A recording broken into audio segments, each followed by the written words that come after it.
sekedar penasaran, opo sih Raudhatul Ilmi ini? Masya Allah.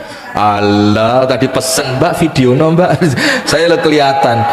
Mata saya ini ada sesuatunya Buning, hati-hati Buning. Kita ceramah hati loh, di sana lagi gini.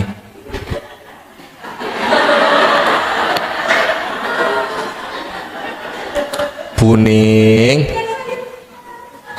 Sudah, enggak apa-apa. Wes, kalau di majelis saya bebas. Bebas tapi sopan ya, jangan teriak-teriak. Wah. Jangan. Nah, maka dengan itu hadirin sekalian, semua orang ketika berbicara mengenai tema hati, itu semuanya merasa apa? Butuh dan perlu. Kenapa? Karena hati ini dikatakan di dalam hadis yang sahih, hati manusia itu berada di antara kedua jemarinya siapa? Allah Ta'ala. Yuqallibuha haitsu sya'a. Allah akan putar hati itu, Allah akan bolak-balikkan hati itu sesuai dengan kehendak dari Allah Subhanahu wa Ta'ala. Maka dengan itu Bu, perkara yang paling cepat berubah dalam diri manusia apa? Mood. Ngerti enggak? Lagi enggak mood nih, moodnya lagi enggak enak. Oh, saya lagi mood banget nih, ayo datang pengajian. Oh, saya lagi, nah coba. Dan moodnya orang itu kalau bahasanya ya, bahasa Indonesianya apa ya mood itu ya? Suasana hati. Nah, suasana hati. Suasana lagi ndak enak nih. Oh, lagi semangat. Oh, lagi males. Oh, lagi ndak pengen keluar. Oh, lagi semangat bersih-bersih rumah. Nah, semua itu terpengaruh karena apa? Karena hati. Itulah kenapa di awal ini saya akan ulang, Rasulullah mengatakan di dalam hadis yang sahih, di dalam diri manusia ada segumpal darah atau daging. Apabila dia baik, semuanya baik. Dan apabila segumpal daging atau darah ini buruk, semuanya buruk. Apa segumpal daging itu? Hati. Berarti Bu, nomor satu panjenengan tulis. Tulis. Jangan main WA, nulis. Coba lihat. Oh iya, ditulis di WA, iya tahu saya. Tulis. Nomor satu. Barang siapa ingin memperbaiki kualitas kehidupannya, nulis betulan ternyata ya, Masya Allah. Bagus, lanjutkan. Barang siapa ingin memperbaiki kualitas kehidupannya, hendaknya ia memperbaiki kualitas hatinya. Barang siapa ingin memperbaiki kualitas kehidupannya, jadi supaya hidupnya berkualitas, semuanya enak gitu kan, bermasyarakat juga nggak gampang baper, ketemu temen juga senantiasa ceria, memperbaiki kualitas hidup di rumah tangga juga gak gampang emosian, ketemu istri melakukan kesalahan dimaafin, suami ada kurangnya juga ditoleransi. Maka bagaimana caranya? Awali dengan memperbaiki kualitas hati. Kenapa begitu? Karena hati adalah sultanul jasad. Dia ini pemimpinnya apa? Fisik. Kalau hatinya baik, fisiknya pasti baik. Maka ada istilah untuk dunia kecantikan itu inner. Mantap. Inner beauty, orang-orang yang mungkin tampilan fisiknya biasa, tapi kalau dia datang Bu, itu suasana langsung ceria. Pokoknya nggak ada lu, nggak rame, cerita ya lah wes ya. Kan begitu. Nah, kenapa orang seperti itu? Fisiknya biasa, pakaiannya biasa, dia bukan orang yang juga kaya raya, dia bukan orang yang terlalu pandai berbicara, dia bukan orang yang punya kedudukan tinggi, tapi power yang dia bawa, semangat yang dia bawa, itu menjadikan suasana bisa asik, suasana bisa menarik. Kenapa? Karena dia punya kekuatan hati. Nah, maka tulis wasiat nomor 2. Nomor 1 tadi apa? Barang siapa ingin memperbaiki kualitas kehidupannya, hendaknya ia awali dengan memperbaiki kualitas hatinya. Karena tidak mungkin orang bisa bahagia kalau hatinya tidak baik. Tidak mungkin orang bisa tumak ninah. Tumak ninah itu tenang, dapat sakinah, dapat rahmat, hidupnya nyaman, ayem, tentrem, damai, tidak ada gangguan, kecuali hatinya harus baik. Nomor 2, wasiat turun temurun dari para salafus salih. Wasiat turun-menurun dari para salaf. Para salaf itu artinya siapa? Generasi 3 yang pertama, sahabat Nabi, tabi'in, dan tabi'ut tabi'in. Itu namanya generasi salaf. 3 generasi pertama yang apabila kita berislam, kita mengikuti mereka. Karena Rasulullah SAW bersabda, memberikan rekomendasi positif. Rasul katakan, sebaik-baik generasi adalah mereka yang hidup di zamanku, kemudian generasi setelah itu, dan kemudian generasi setelah itu. Nah, maka itulah yang dinamakan manhaj. Manhaj itu metode di dalam kita beragama. Jadi bukan nama kelompok, bukan nama pengajian, tapi apa? Metode di dalam beragama. Nggak usah senyum-senyum Anda. Udah diem aja. Pokoknya ngenyek saya Anda. Hati saya lagi tidak enak loh ini. Kenapa? Lagi rame. Jangan ikut rame Anda. Nah, sudah. Maka hadirin sekalian yang dirahmati oleh Allah, nasihat turun-menurun dari para salaf. Nomor 1. Ada 3. Nomor 1. Perbaiki hubunganmu dengan Allah. Perbaiki hubunganmu dengan Allah, maka Allah akan perbaiki hubunganmu dengan manusia. Jadi kalau pengen hubungannya dengan manusia baik, yang diperbaiki pertama apanya? Hatinya. Karena kumpul manusia, Bu, muncul masalah enggak? Muncul masalah apa enggak? Muncul masalah apa enggak? Muncul. Datang, Mbak, apa kabari? Pertama enak, lama-lama apa? Mbak, enek duit nganggur gak? Semolai dan penyakit. Iya enggak? Maka Rasulullah mengingatkan kita, alladzi yukhalitun nasa wa yasbiru ala adahum khairun minalladzi la yukhalitun nasa wa la yasbiru ala adahum. Orang yang senang kumpul bersama masyarakat, dan kalau terjadi gangguan dia sabar. Jadi kumpul, Rasul mengatakan kalau kumpul-kumpul pasti muncul apa? Gangguan. Kalau muncul gangguan, dia orangnya sabar, gak ngamuan, gak baperan, gak emosian, orangnya tenang betul. Namanya juga kumpul manusia. Kalau kumpul bebek tidak ada masalah, paling mambu, sumpek, paling. Kalau kumpul manusia, salah faham, tersinggung, baper, ore, saingan, iri dengki, sombong, apa lagi? Apa Buning?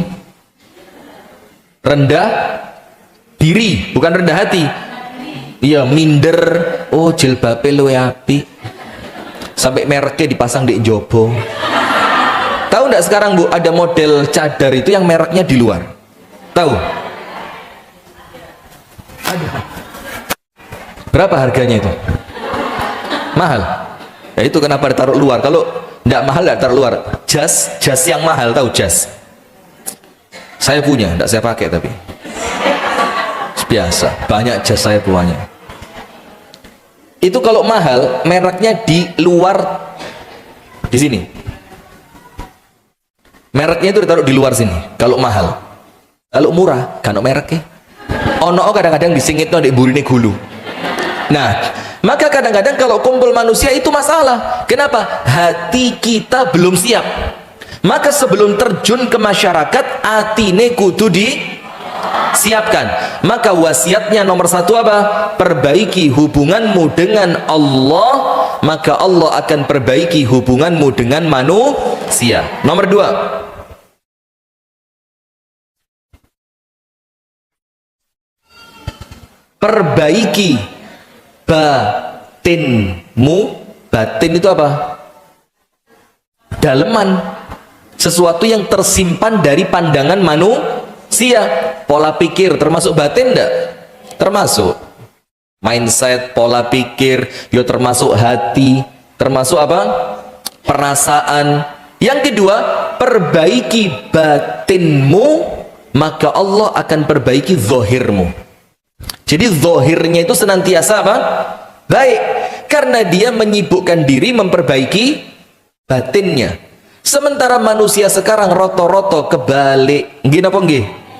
Yang diperhatikan apanya? Zahirnya kudu pantes, jilbabe kudu pas, gak oleh miring, sampai mau turun dari mobil itu sih ngenceng no pucuke jilbab 20 menit. Itu sampai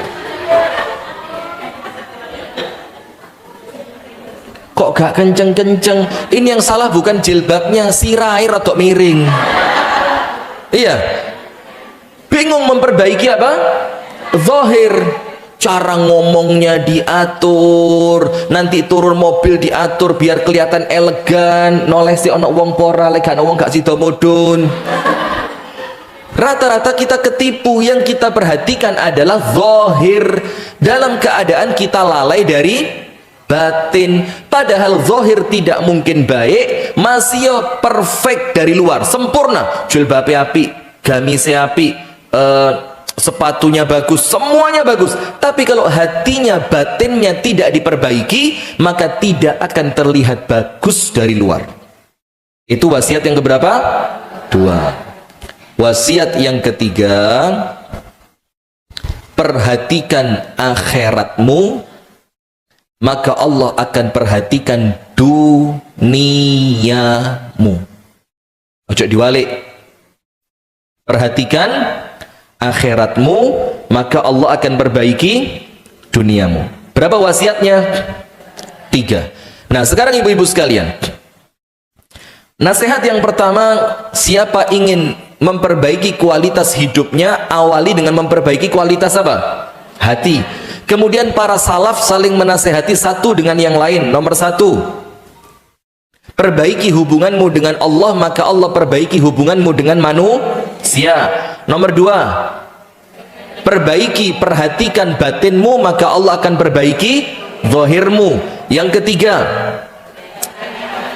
utamakan, perhatikan akhiratmu, maka Allah akan memperhatikan duniamu. Nah, maka kalau fokus kita intinya akhirat, intinya ridho dari Allah, apa yang terjadi? Semua urusan dunia lancar. Dengerin hadisnya. Kalau fokus kita akhirat, dunia pasti apa? Lancar. Kalau fokusnya apa, Bu? Akhirat. Kalau fokusnya dunia, dunia rusak, akhirat tidak dapat.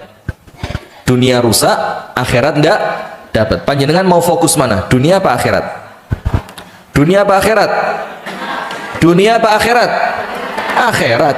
Dan terbukti panjenengan duduk ngaji sekarang di jam-jam yang orang lain mungkin sibuk dengan kesibukan duniawi, walaupun semua itu tergantung keluasan waktu masing-masing. Jadi bukan berarti kalau kita sudah ngaji kilurek ngutama no akhirat, terus yang tidak ngaji kendonyan. Ya kendonyan, ya kedonyan, kedonyan. Nah itu juga. Sudah lanjut. Nah maka hadirin sekalian, panjenengan dengerin hadisnya sekarang. Ini nanti saya sampaikan, Bu, supaya apa? Ojo kakean pola, ojo golek masalah, hindari orang yang kalau gaul sama mereka itu toksik. Ngerti toksik? Pokok ketemu wong iku mesti mulai hatiku gelo. Pokok kalau saya duduk di tempat itu mesti pulang saya kacau. Pokok kalau datang ke tempat itu sama orang itu, acaranya seperti itu, mesti pulang aduh ngelihat suami itu koyok tembok kayak relief blas. Coba, na'udzubillah min dzalik. Hadisnya Rasulullah sallallahu alaihi wasallam bersabda, dan ini merupakan hadis yang hasan. Rasulullah bersabda, "Man kanatil akhiratu hammahu." Barang siapa yang menjadikan akhirat sebagai prioritasnya. Ditulis apa enggak? Enggak usah loh, nggak ada channel YouTube kan, tinggal buka selesai. Beda ya, beda. Maka Imam Syafi'i mengatakan, al-ilmu saydun faqayyid suyudaka bil hibalil wathiqah. Ilmu itu seperti binatang buruan. Kalau sudah dapat, ikatlah dengan tulisan, karena termasuk minal hamaqah, termasuk kedunguan, engkau ghazalah, engkau dapat rusa, setelah engkau dapatkan engkau tidak ikat dan dia lepas begitu saja. Sip. Saya mau ngomong apa tadi? Hadis, ya hadis. Terima kasih. Karena aslinya panas ini. Saya belum sarapan, nasi panas, masya Allah. Sampai kaki rasanya kayak pucuknya kayak ono di kutub utaranya itu, kayak nempel di kutub utara. Panjenengan kan enak, rangkepan gamis, ada jilbabnya dan segala macamnya, ketambahan lemaknya juga tebel, jadi enak. Kalau kita ini masih proses penggemukan, masih nanti kurban berikutnya baru dipakai. Sudah, Rasulullah bersabda sallallahu alaihi wasallam di dalam hadis yang hasan. Ini ingat loh Bu ya, kita ngaji itu untuk apa sih Bu? Kita ngaji itu untuk meraih kebaikan dunia dan akhirat. Jadi jangan ngaji itu cuma gaya enak-enakan di rungokno kuping. Betul-betul kita pulang kita baca, apa yang bisa kita amalkan dicicil diamalkan, yang belum bisa doa sama Allah, ya Allah mudahkan untuk mengamalkannya. Kenapa? Setiap pengajian panjenengan amalkan, maka kualitas hidup semakin baik. Bukan cuma ngaji rono rame, ngaji rono rame, mana pindah rono rame, pindah ini rame, nanti sekali-sekali rekreasi entek kabeh ngajine. Iya, karena rekreasi ini termasuk afat. Afat itu apa? Sing ngerusak. Orang ngaji itu Bu, rekreasinya ke masjid. Orang ngaji itu rekreasinya datang ke rumah ustadz silaturahim. Orang ngaji itu Bu, rekreasinya kemana? Kuburan. Lu serius ini? Wong rekreasi pantai. Ndelok wong lanang berjemur perutnya one pack. Six pack ya. Six ya. Ini sedang UTW ini. Sedang UTW. Jangan kaget nanti kalau lama-lama Anda lihat saya sudah tidak tahu kapan, tapi sementara ini saya masih nyaman dengan one pack karena saya punya prinsip lingkar perut sejalan dengan kesuksesan. Iya, jadi semakin lebar kesuksesannya juga semakin besar. Jadi ibu-ibu pakai prinsip itu aja, enak salah, tidak terbebani. Setuju. Sudah lanjut. Bu Sevi ketawanya ikhlas gitu, masya Allah, ketahuan kalau hatinya baik. Merasa terbela ya. Rasulullah bersabda, man kanatil akhiratu hammahu, barang siapa yang menjadikan akhirat sebagai prioritas utamanya, kerja untuk akhirat, berumah tangga untuk akhirat, ngerawat anak tujuannya akhirat, taat kepada suami yang dikejar kebaikan akhirat, panjenengan duduk di majelis taklim ingin memperbaiki kehidupan akhirat, pokok semua yang Anda lakukan orientasinya adalah kehidupan setelah kematian. Allah akan kasih buat panjenengan 3 hal. Tulis, barang siapa menjadikan akhirat sebagai prioritasnya, Allah akan berikan kepada mereka berapa? 3. Nomor 1, jama'allahu syamlahu, Allah jadikan mudah semua urusannya. Allah jadikan mudah semua urusannya.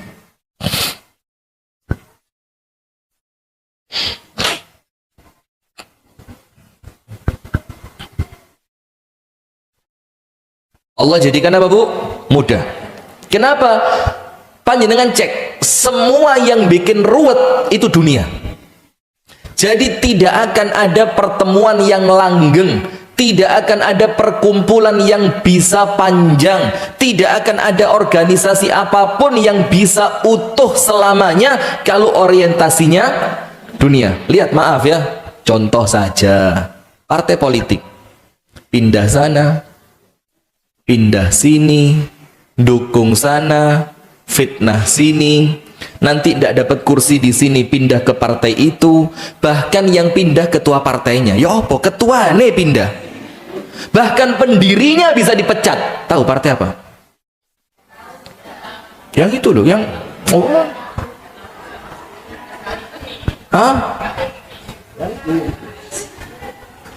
sampai pendirinya dipecat, sampai lagi partai yang awalnya kokoh, utuh, sekarang jadi pecah.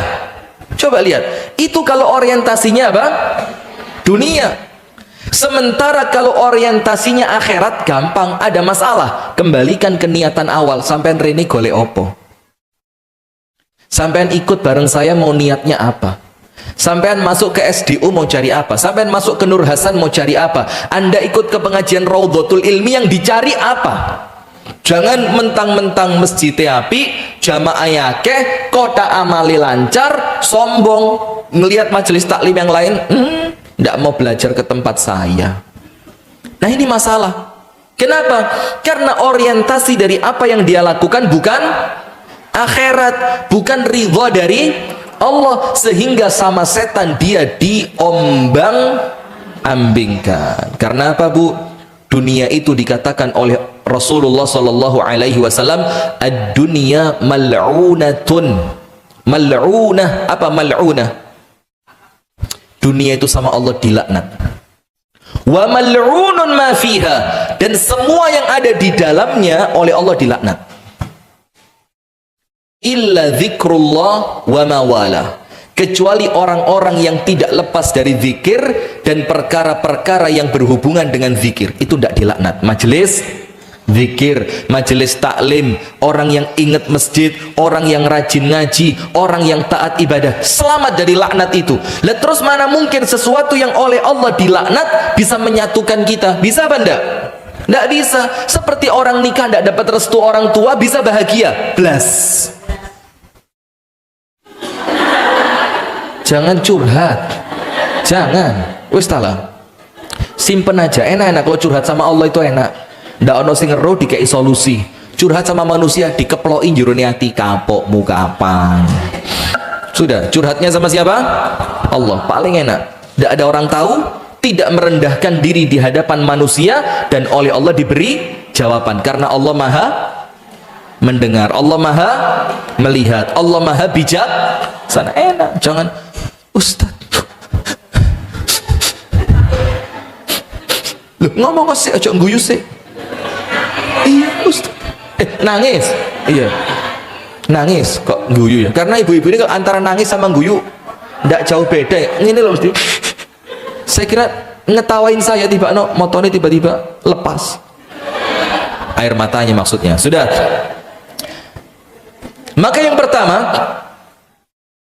orang-orang yang menjadikan akhirat sebagai prioritas. Ingat, bentuk majelis taklim prioritasnya untuk tujuan apa? Bu, ini pengurus majelis taklim ada semua kan?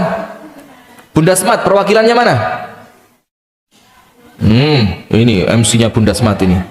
MC terhit separi raya. Kemudian apa lagi?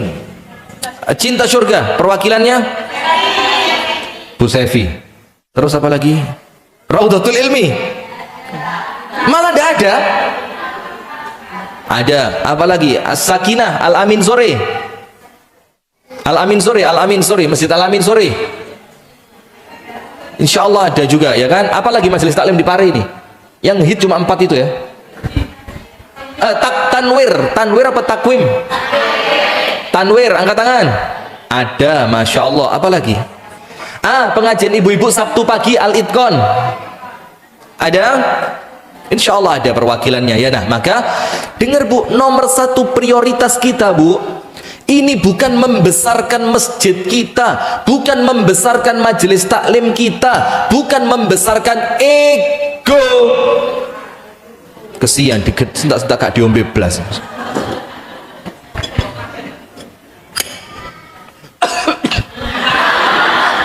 Alhamdulillah.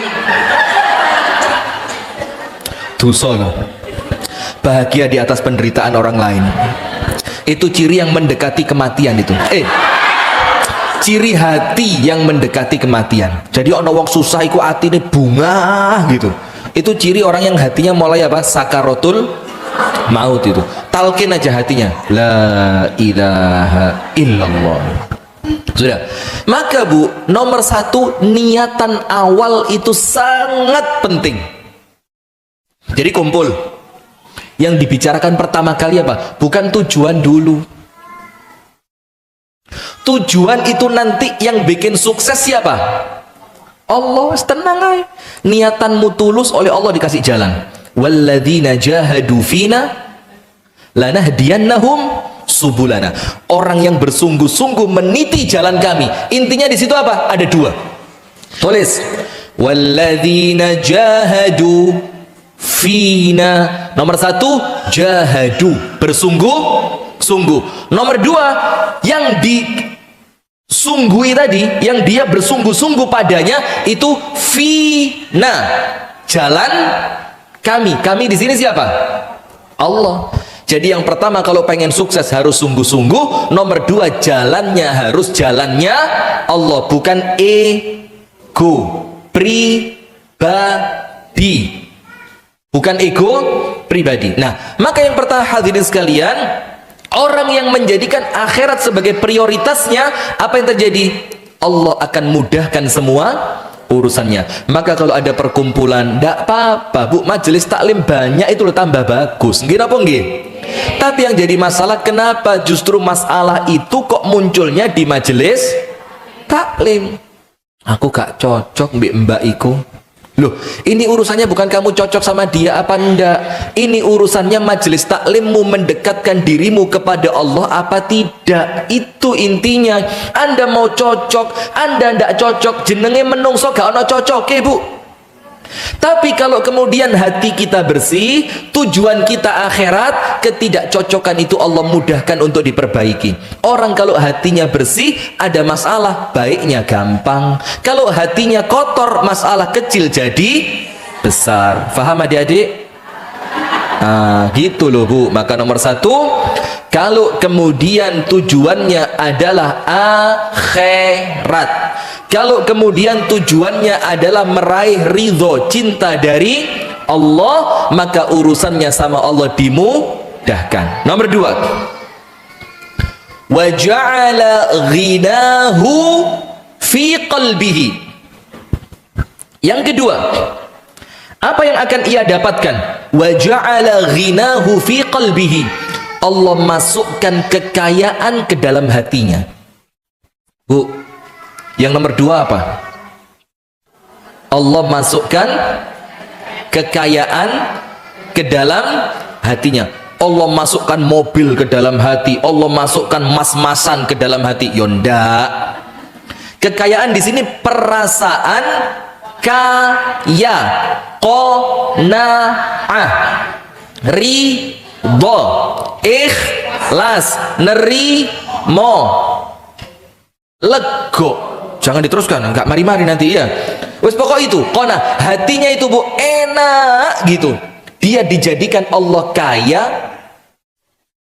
atas apa yang telah Allah berikan kepadanya. Sementara orang lain kaya tapi hatinya miskin. Ini kedinginan ini bayinya ini, kesian. Allah jadikan hatinya miskin walaupun orangnya apa? Kaya. Ada enggak yang seperti itu? Yo ada saja. Contoh yang paling gampang itu, lihat para koruptor yang ketangkep di kantor KPK itu. Orang kaya apa orang miskin? Orang kaya apa orang miskin? Kenapa sudah kaya kok masih nyolong? Karena hatinya miskin. Allah hukum dia dengan tidak mampu menikmati apa yang telah dia miliki. Kita Bu, duwene didik mangane akeh. Betul Bu Ning? Padahal punya cuma sedikit. Cuwike lho gawe mben yo sik mbumbuan nenek pora. Tapi lek pas mangan lali kabeh bayu, Mbak. Iki kok yo pas gerihe enak, sambele sewedep, segone yo pas anget. Tulis. Diet terbaik. Tulis. Diet terbaik. Rumus diet terbaik adalah diet yang dimulai besok. Tulis, cek bunga hati nih. Badan besar enggak apa-apa, yang penting bahagia. Loh, ya apa? Betul apa enggak? Ya enggak, betul. Besok dibaca lagi, diet terbaik adalah diet yang dimulai besok. Besoknya lagi, diet terbaik, diet yang dimulai. Lah, ini ngerusak ini. Hari ini bayar, besok gratis. Teko ya hari ini mana? Kapan gratisnya? Besok. Lo kamu datangnya hari ini sih, besok datang lagi dia. Hari ini mana? Kapan gratisnya? Ya ini bikin dunia ruwet ya, ngene-ngene iki ya. Sudah lanjut. Yang kedua, Allah masukkan ke dalam hatinya itu perasaan apa?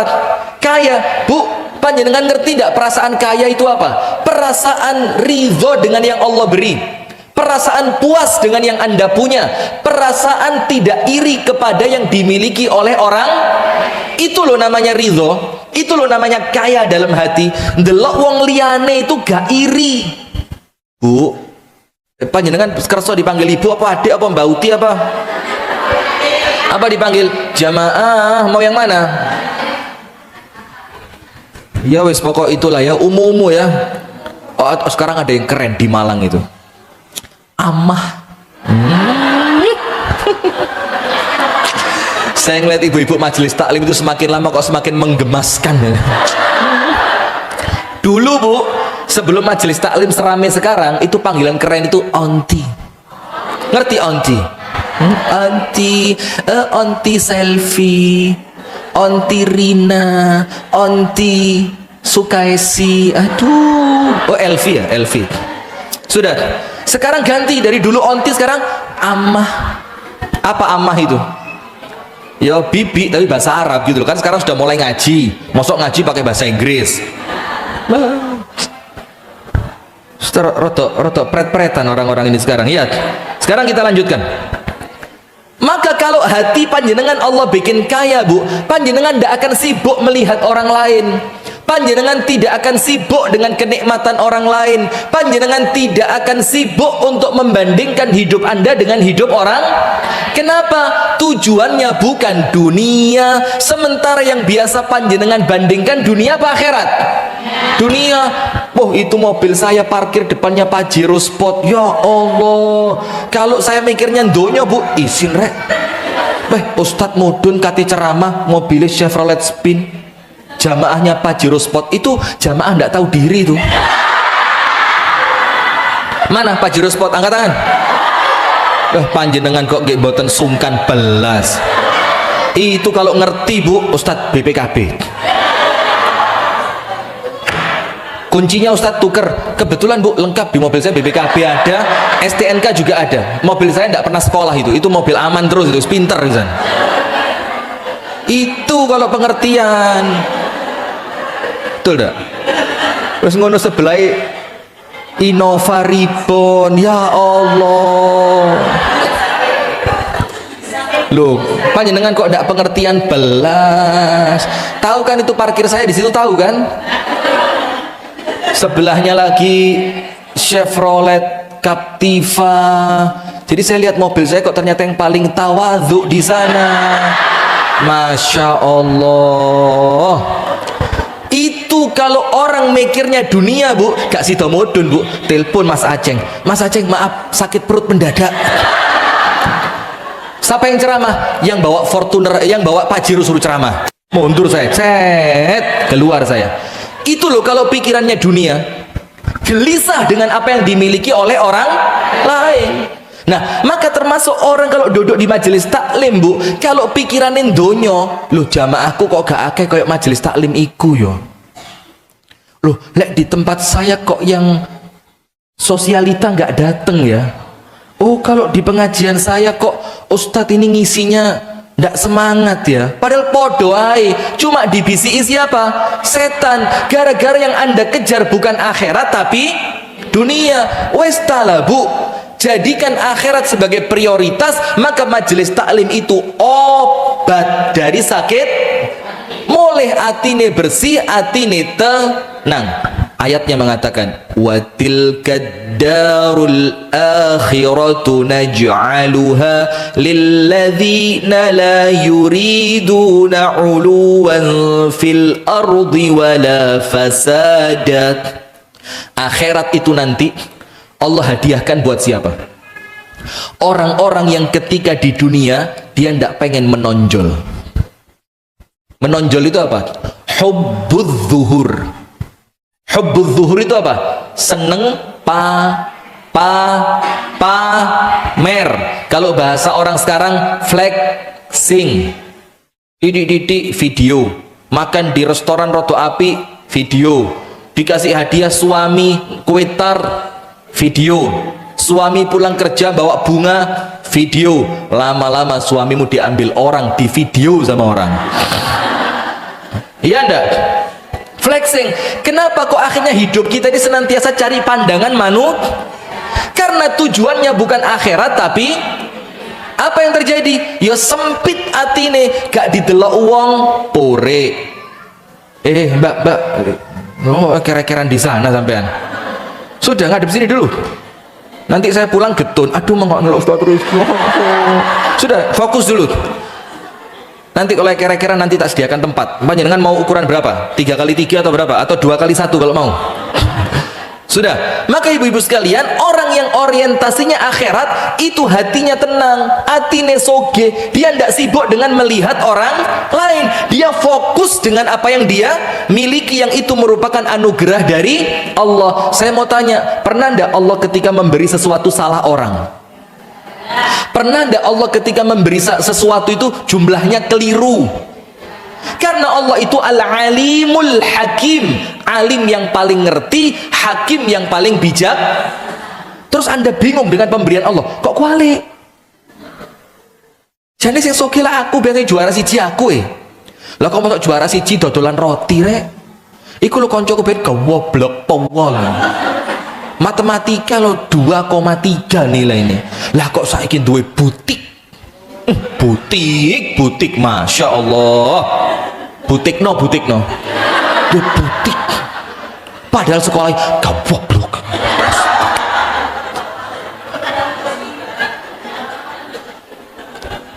Sudah bu. Man kanatil akhiratu hammahu. Kalau akhirat tujuan terakhirnya, semuanya hati itu kaya. Kenapa kaya? Karena anda ngerti yang dibangun bukan dunia, yang dibanggakan bukan dunia, yang dicari bukan pandangan dunia kita dari hadapan manusia. Sampai Nabi Muhammad itu tidak jarang berarti apa?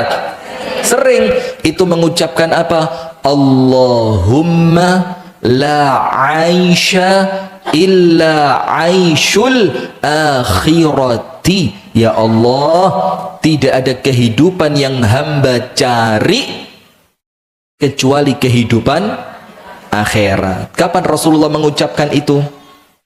Ketika terasa dunia itu mulai menghimpit. Rasulullah bilang apa? Ya sudah apa-apa. Wong di dunia paling berapa lama sih? Berapa lama? Panjenengan maunya berapa? 300 tahun mau? Atau panjenengan mau mati setelah orang sak dunia entek 50 tahun mau? Jadi wong sak dunia wis entek 50 tahun kemudian baru panjenengan meninggal mau? Iku emas punya panjenengan semua loh itu. Mobil dewean tapi enak loh, bukan harus ganggu. Mau? Ndak enak. Enaknya itu apa sih? Wajar. Sewajarnya. Itu yang paling enak. Makan sewajarnya, berpakaian sewajarnya, rekreasi juga sewajarnya, sedekahnya sebesar-besarnya. Itu enak. Jangan dibalik, sedekah sewajarnya, badan sebesar. Jangan eman-eman, nanti kalau meninggal itu lo ngangkatnya abot. Ya. Kalau orang suudon iki mesti dosane wake. Pendosane bayu. Diangkat wong papat iku lho, Mbak. Kriyit. Enggak usah ya. Sudah. Kemudian yang berikutnya yang perlu kita perhatikan, wa man kanatil akhiratu hammahu, nomor 1 urusannya mudah. Bikin apa aja mudah. Kenapa mudah? Allah ridho. Kenapa Allah ridho? Karena yang dicari bukan dunia, karena yang dicari bukan pandangan manusia. Nomor 2, Allah masukkan kekayaan ke dalam hatinya, tidak sibuk dengan kenikmatannya orang lain, tidak sibuk melihat orang lain. Dia menyibukkan diri untuk mensyukuri apa yang Allah beri.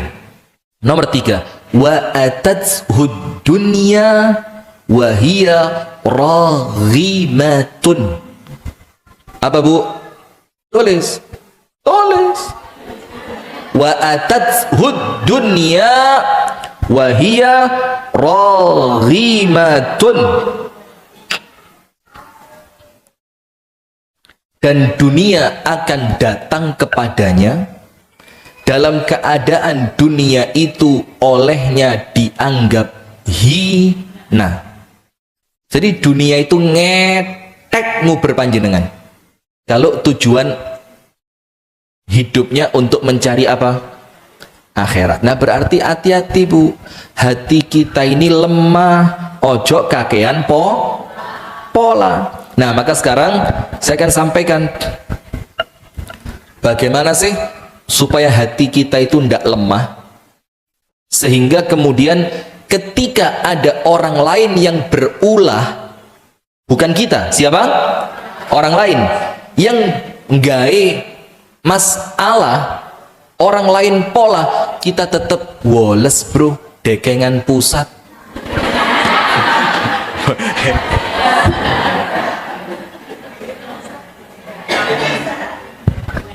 Yo keren juga kata-kata dekengan pusat ini, memang yo pantas kalau viral, bagus gitu loh.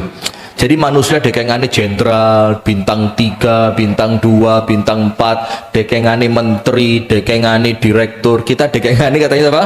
Pusat. Langsung Gusti.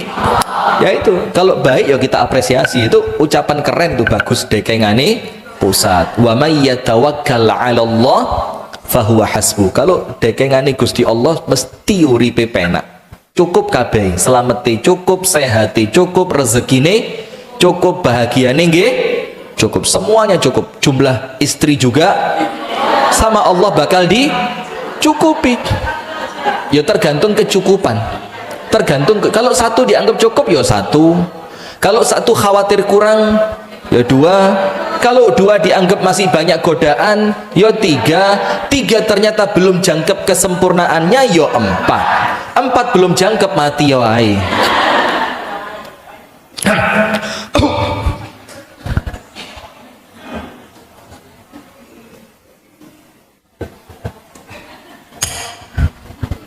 Waktunya habis tapi Bu,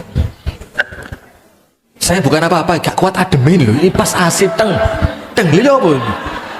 Allahu Akbar. Serba salah manusia ini ya, ongkep pola, adem pola, nanti gak pola lek di kuburan, manut lek di kuburan.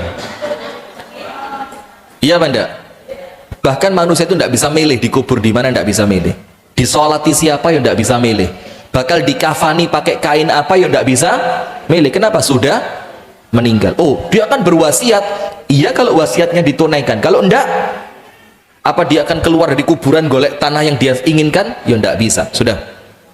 Maka Bu, ada beberapa tips agar kemudian hati kita ini tidak lemah ketika ada interaksi orang yang sedang berulah dengan kita. Nomor satu, la tubali ahadan, atau kalau bahasanya Imam Ahmad bin Hambal, beliau mengatakan apa? Bahagia itu ada di 10 pintu, kata Imam Ahmad, dan setiap pintu itu bernama apa? Taghaful. Bahagia ada berapa pintu? 10. Dan setiap dari 10 pintu itu namanya apa? Taghaful. Taghaful itu apa? Cuek. Apa Bu Ning? Cuek. Wes sampean ting ngomong apa? No reken. Emang gue pikirin. Maka kalau prinsipnya teman-teman itu, lalapo dipikir omongane wong sing pas ngomong ora mikir. Nggih napa nggih? Lah dia ngomongnya gak mikir, lah kok ndadekne aku kepi? Lah buat apa dia ngomong? Ya wis, dia ngomongnya gak mikir, kalau kok panjenengan jadikan bahan, nggak usah. Maka nomor satu kata Imam Ahmad, 10 pintu itu 10-10-nya namanya apa? Taghaful. Taghaful itu menganggap tidak penting, dianggap tidak ada, dicuekin, tidak usah dijadikan bahan pikiran. Sudah bagus. Karena kadang-kadang kita ini Bu, nek ngarepe wong meneng sampai omah nangis. Suami tanya, kenapa Dek? Lah iya Mas, kok ya tega ngomong dengan ngarepe wong wakeh lho Mas.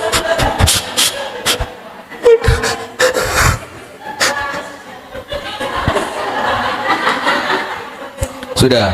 Itu rugi panjenengan. Orang yang tadi ngomong sedang makan bakso, makan es teler, duduk sama temennya di tempat ngopi, bahkan ada yang sudah mulai pijet di rumahnya, nyeluk tukang pijet, panjenengan lalapo. Maka kata Syekh Mutawalli Sya'rawi, beliau mengatakan apa? Kun ma'allah wala tubali, uripo bareng Gusti Allah, ojo ngurus menungso. Hiduplah bersama Allah dan jangan pedulikan pandangan manusia. Tapi ingat, bukan berarti Anda apatis. Ngerti ndak apatis? Apatis itu gak ngereken wong, gak boleh. Orang Islam itu adalah orang yang peduli dengan sosial, karena kita makhluk. Tapi maksudnya apatis, kita taghaful, kita cuek untuk siapa? Mereka-mereka yang toksik. Nomor 2, supaya hati gak kesel, anggap semua yang terjadi sebagai ladang pahala. Ono wong memuji, Masya Allah mbak, kok ya dino iki gak koyok biasane lho, seger. Mari mangan opo? Atau mari mangan sopo? Dan tidak tahu ya, kalau pengajian Jumat itu kok memang kelihatan seger-seger gitu ya, kayak habis keramas, bersih, rapi gitu. Kalau hari Jumat itu Anda habis ngapain sih? Anda kalau ngaji itu mandi tidak? Mandi? Saya lo jarang, serius jarang. Paling sikatan Pak anduan, iya biarin lah, lapo lah panjenengan iya tapi dodok kok ngapain? Mulia lah iya. Jarang mandi. Nanti mau berangkat cari gamis yang bersih, semprot. Nanti mandinya kapan? Please teko omah. Kalau mau sebelum subuh ndak, subuh jarang tangi kok. Nah sudah, maka ibu-ibu sekalian, apa yang kedua? Jadikan setiap kejadian ladang pahala. Kalau ada orang baik, bagaimana menjadikan kebaikan orang lain sebagai ladang pahala? Nomor 1, terima kasih, disyukuri. Nomor 2, kebaikannya dibalas dengan balasan yang setimpal. Nomor 3, jangan lupa bersyukur. Terima kasih sama orangnya, balas kebaikannya, jadikan kebaikan orang itu menjadikan kita bersyukur kepada Allah. Itu kalau ada orang yang berbuat baik. Lek ana sing ngilokno, "Hei, mu lemu." Astagfirullah. Syaitan. Astagfirullahaladzim. Nah, ini rugi. Wes diilokno loro ati, nambah-nambahi dosa. Apa ya? Ilo-iloan sing paling nyelewekit jurune ati biasanya apa? Nggak tahu, panjenengan kan sering jadi korban. Panjenengan korban apa pelaku? Korban. Apa sih paling nyelewekit jurune hati apa? Biasa, saya ratus biasa. Apa? Iya, tapi sing paling nyelewekit itu loh, kata-kata apa? Sing gak enak. Ya kalau perempuan ya lemu tadi ya. Paus. Paus itu apa? Oh ikan. Enggak, maksud saya hinaan apa yang bikin Anda paling lorati? Iya, apa? Contohnya itu loh, cak enak, cak mandes gitu loh. Geragas. Balasan buta. Nah, ini rugi panjenengan. Kenapa rugi? Omongan orang lain yang jelek kepada panjenengan itu bisa menjadi ladang. Bilang, geragas. Alhamdulillah, untuk transferan. Walaupun maaf, yo tidak semudah itu, perlu apa? Latihan. Bagaimana latihannya? Jangan cepat merespon, jangan. Wes, ada kejadian apapun jangan langsung meneng sih. Ini kalau saya balas jelek, wes ati loro nambahi dosa. Kalau saya diem, minimal dosa saya dikurangi. Kalau saya balas dengan kebaikan, dapat tambahan pahala. Anda kalau pas pikirannya tenang seperti itu, kira-kira milih pahala atau milih dosa? maka harus tenang. Berarti apa? Nomor 2, yakini siapapun yang ketemu dengan Anda, baik entah dia membawa kebaikan atau dia membawa keburukan, jadikan ladang apa? Pahala. Kalau baik, syukuri, terima kasih, balas. Kalau jahat, sabari, doakan. Kalau jahat, sabari dan doakan. Karena tidaklah datang orang yang toksik kepada kita kecuali atas kehendaknya siapa? Allah. Yang ketiga, fokus pada tujuan utama. Nomor 3 apa? Fokus pada tujuan utama. Nomor 1 tadi apa, Bu? Taghaful. Taghaful itu ojo dipikir, jangan dimasukkan ke dalam hati. Cuma masalah gitu, Bu. Kadang-kadang kita ini kepinginnya gak mikir, tapi kok ya kepikiran. Iya. Aduh, iki wong gak penting kok ngerusak hatiku. Terus pikiran kita itu kepingin melupakan, tapi kok yo eling terus. Artinya apa? Hatinya memang sedang capek. Hatinya sedang sakit. Nomor 2, jadikan setiap kejadian ladang pahala. Nomor 3, fokus pada tujuan utama atau tujuan akhir. Maka itulah kembali pada niat awal. Bikin majelis taklim mau apa sih? Keren-kerenan. Bu, bikin majelis taklim mau apa? Cek ketok eksis. Biar kelihatan jadi ketua majelis. Itu loh Bunda Smart sampai surung-surungan. Iya, Bunda Smart itu ganti majelis, ganti ketua sudah berapa kali? Sampai surung-surungan kan? Nggak ada nampaknya suatu yang lebih wah, ya biasa saja. Maka tujuan awal dan tujuan akhir itu, tujuan utama kita, itu yang menjadikan kita tetap fokus walaupun banyak orang yang ganggu. Tujuan akhir yang paling besar apa? Surga. Kalau tujuan akhirnya surga, Bu, maka setiap sikap kita harus baik. Maka ibu-ibu sekalian, penutup, ingat, Bu, yang dirahmati oleh Allah Subhanahu wa ta'ala, hati kita itu apa, Bu? Lemah. Maka jangan banyak berulah. Kalau jangan banyak berulah, ojo golek perkoro. Jangan mendengarkan berita yang tidak baik. Jangan kumpul dengan orang yang tidak mendatangkan manfaat. Jangan datang ke tempat-tempat yang sekiranya Anda datang akan merusak hati. Kenapa? Tidak ada yang paling bertanggung jawab menjaga hati kita kecuali diri kita sendiri. Barakallahu fikum. Itu yang dapat kami sampaikan. Semoga ada manfaatnya. Kurang lebihnya saya mohon maaf. Hadanallahu wa iyyakum ajma'in. Subhanakallahumma wa bihamdika asyhadu an la ilaha illa anta astaghfiruka wa atubu ilaik. Mudah-mudahan ketemu lagi bulan depan. Sehat walafiat, istiqomah, tidak ada kurang suatu apapun, imannya semakin kuat. Assalamualaikum warahmatullahi wabarakatuh.